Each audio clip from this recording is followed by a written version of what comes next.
For this lesson, we're going to be continuing our look at asymptotes. In a previous lesson, we looked at horizontal and vertical asymptotes, and we're going to be looking at oblique asymptotes. The idea of an oblique asymptote, that's something that is a review from advanced functions. We've dealt with these before. The only difference really is we're going to formalize the idea of the end behavior of these oblique asymptotes. That's really the only new concept we're going to be dealing with today. So, first of all, just a reminder, when do we get an oblique asymptote? You can actually get it in a number of places, but where we'll be dealing with it are going to be, it's going to occur when we have a rational function. So that's the first thing, which means we've got, and you can see I've got an example here in the exercise. A rational function means that I have a fraction, and in this case I have a polynomial in the numerator and I have a polynomial in the denominator. The way that we're going to identify these oblique asymptotes is by looking at the order of the polynomial in the numerator. So in this case, the order of the numerator is equal to the highest order term here. So this has an x squared. So the order of the numerator is 2. And then down here, we have the order of the denominator is equal to 1. So when the degree or order of the numerator is greater than the degree or order of the denominator, that means we have an oblique asymptote. When that difference is 1, which it is here, this one is 2 and this one is 1, then we have linear oblique asymptote. So for the exercise we're going to be doing here, we will have a linear oblique asymptote. The way that we find the equation for that asymptote is we actually do the polynomial division, where we can use either long or synthetic division. I'll be using long division simply because I think that that's a safer way for people to do these things. There are fewer ways for it to go wrong. It does take up more space though. And so we're going to divide the denominator into the numerator. And then we are going to be taking a look at limiting behavior. And that's really the only new part to what we're doing here.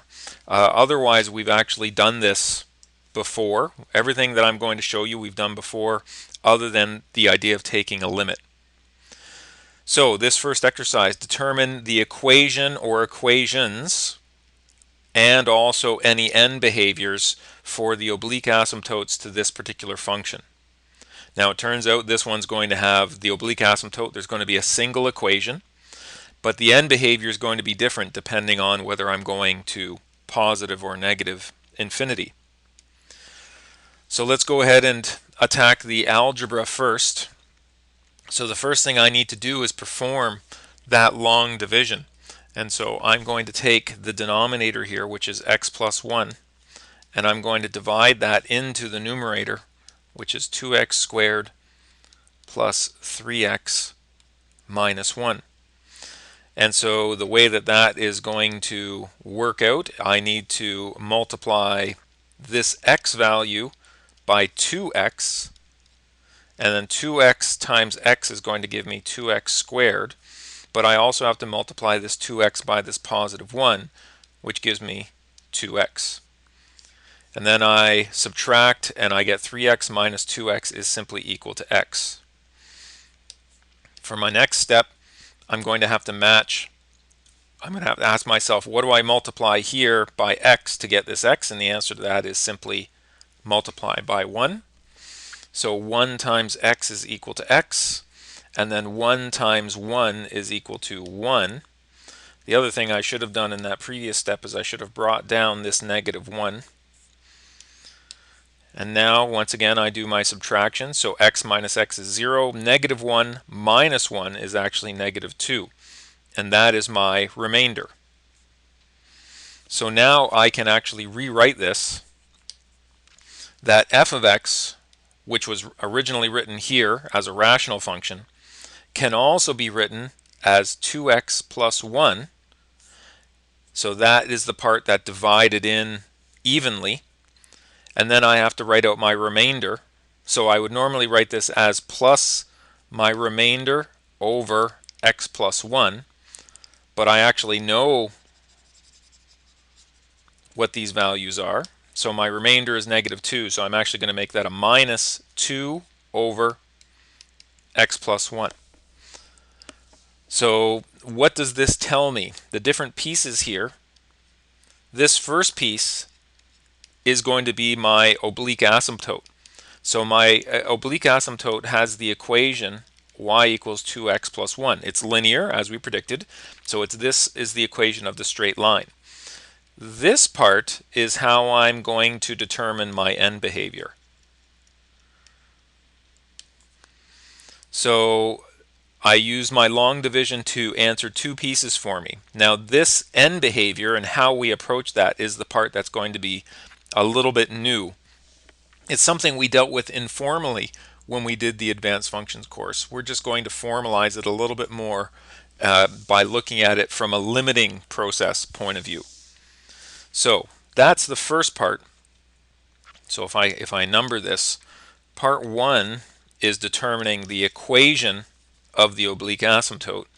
And now part 2, so I'm just going to divide my page here. Part 2 is going to be what is the end behavior. So the way that I'm going to do that is I'm going to take a look at the limit. First, I'm going to take a look at the limit as x approaches infinity or positive infinity of f of x. And that is equal to the limit as x approaches infinity. And I'm going to look at the whole thing here. So that's 2x plus 1 minus 2 over x plus 1. So I want to consider what happens as x approaches infinity here. And in particular, I want to consider the end behavior part. So I'm going to be focusing on this part right here. So how do I do that? So if I focus on this part here, then let's ask ourselves what's going to happen. As x gets really large, I already know, for example, this is my oblique asymptote. So I'm going to ignore that. I already know what this is doing. As x approaches infinity, we're approaching this line. But this piece, this little extra piece, is going to tell us how is it approaching that line. So as x approaches infinity, that means that this x is approaching infinity. And so I just draw an arrow through it. Kind of, this is a rough notation. It's fairly consistent. You'll see lots of people in math doing this.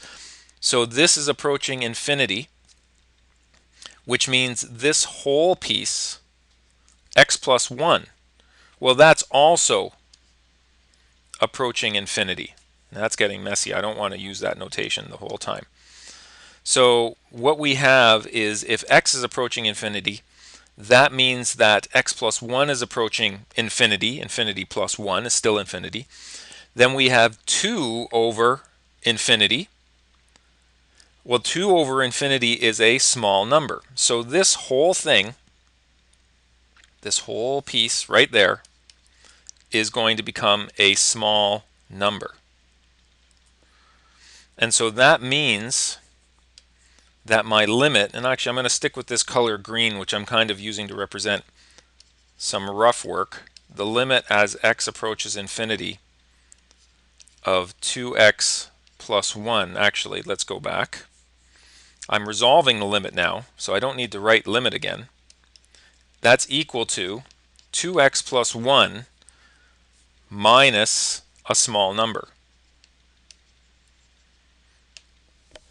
And so let's ask ourselves, what does that mean? These are the y coordinates. So this value, which is the oblique asymptote, y equals 2x plus 1, that is also a y coordinate. So on the graph, it's saying that the y coordinate of the graph, as the x coordinate gets really big, the y coordinate on the graph is going to be determined by this value, 2x plus 1. But we have to adjust that y coordinate by this very small number. And so that means we're actually going to be at this y coordinate defined by this line, and we're going to be a little bit below that. So that's below, and so the way we say that is we actually would say that as x approaches infinity, f of x approaches 2x plus 1 from below. And that's the important thing that we get out of that. So instead, it's not just approaching 2x plus 1. It matters whether we're approaching that line from the top side or the bottom side. And so what that means, if we imagine that, for example, if I just say there's the line y equals 2x plus 1, then approaching from below means that I'm going to asymptotically, which means approach but not touch, I'm going to come at it from the bottom, from the lower y values. And you could imagine then, conversely, if we approached from above, it would mean we were coming from up here. And we're going to see that in just a moment when we do this second part. So now I'm going to take the limit as x approaches negative infinity of f of x, which is equal to the limit as x approaches negative infinity of 2x plus 1 minus 2 over x plus 1. I'll switch colors for this one. And so now this value is the value we're interested in. Once again, that's our oblique asymptote. So this is just going to be 2x plus 1. But now what's interesting is going to be what happens here. Negative infinity plus 1 is still a negative infinity. It's still an incredibly large negative number. 2 over an incredibly large negative number. So this piece is going to become a negative small number. But I've got subtracting here. So I am subtracting a negative small number. So subtraction of a negative actually means I'm going to end up with adding a small number. So I end up at 2x plus 1 plus a small number. So just as I did before, if I draw the line y equals 2x plus 1, let's do that from the other side. Y equals 2x plus 1, then that means from the y coordinate, I'm actually at a slightly larger y coordinate, which means I am approaching it from that side. I'm approaching it from above. And that's what we would say here. We would say as x approaches negative infinity, f of x approaches 2x plus 1 from, and in this case it's from above. So in this case we had two end behaviors depending on whether or not we approached x as x approaches infinity or as x approaches negative infinity. So keeping those two results in mind and our original result, which of course was just the oblique asymptote, which is this y equals 2x plus 1, if we put all of those together into our graph, here is, first of all, the blue. There's quite a bit here to unpack, so let's make sure we go through this one piece at a time. The blue line, and we should have arrows there. That's just a deficiency in GeoGebra. It doesn't draw arrows for functions that continue like that. So the blue line represents the actual function, the original function. We are dividing by x plus 1, which results in a vertical asymptote at x equal negative 1. That's this green dotted line. Algebraically, we came up with an oblique asymptote. So this green line, of course, has arrows. This red line continues. So this red dotted line represents the oblique asymptote, 2x plus 1. And now the results we got were as x goes to larger and larger values, and you can see we didn't actually have to go to very large values to realize this.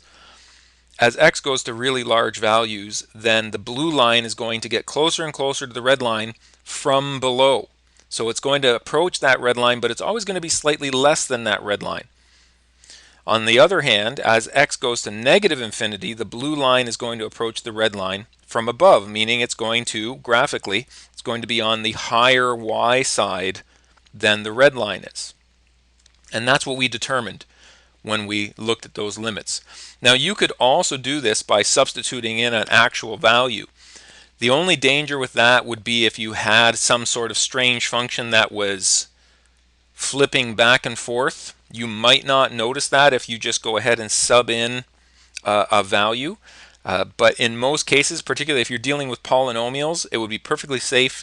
In this case, if we just subbed in a value of x equal 5, we could figure out at x equal 5, we could figure out the y value here for the red one, which is actually 2 times 5 plus 1, which is 11. So this is the point 5, 11.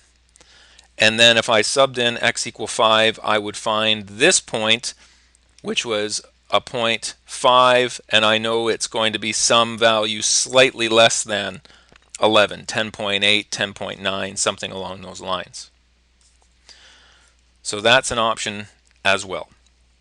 And that's it. This is quite a short lesson, just really refreshing your memory on oblique asymptotes and then introducing the idea of the limiting process as we go to plus and minus infinity. That's the key concept, the limit as x approaches plus and minus infinity of f of x to determine our end behavior. And there's some assigned work to keep you entertained.